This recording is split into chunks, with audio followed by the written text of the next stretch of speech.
Assim. Boa noite, forrozeiros. Estamos aqui com Maiara, que é a conterrânea aqui de Tacaratu. E me conta, Maiara, o que você achou do Tacaratu Reacende a Fogueira no 23? Eu achei, para começar, muito bonito. Achei interessantíssimo e muito importante a valorização da nossa cultura, a valorização do forró pé de serra e dos artistas locais. Então eu espero que continue assim, carregando esse papel importante da valorização da nossa cultura.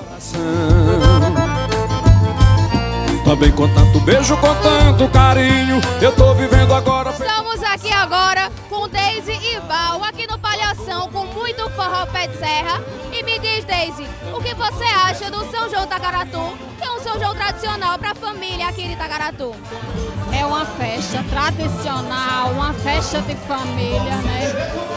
Quero agradecer à Prefeitura, principalmente a Seu Washington, por proporcionar essa festa maravilhosa para os munícipes de Tacaratu. Fica aqui nossa gratidão. Espero que todos se divirtam durante a noite com esse evento encantador. Você chegou, assoprou a minha brasa, acendeu meu viver. Estamos aqui agora com Socorro, que é uma das componentes da comissão do Tacaratu Reacende a Fogueira.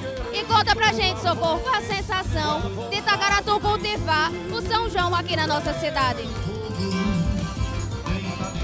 É com imenso prazer.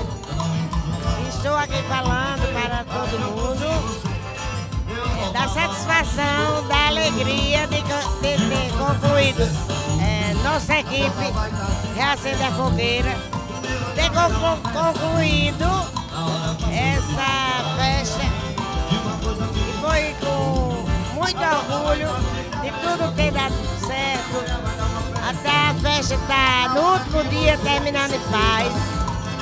São 23 anos e a gente resgatou e estamos continuando.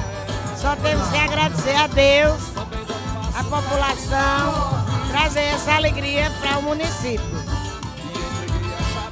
É isso aí, gente.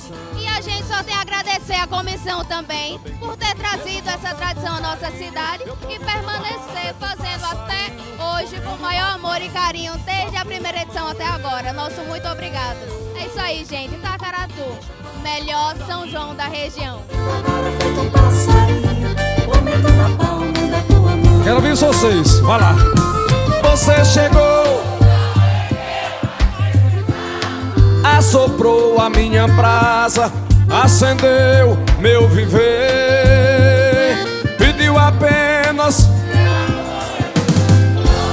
sem querer juntou a fome com a vontade de comer. Você chegou. Prefeitura de Tacaratu, Trabalho e Desenvolvimento Social.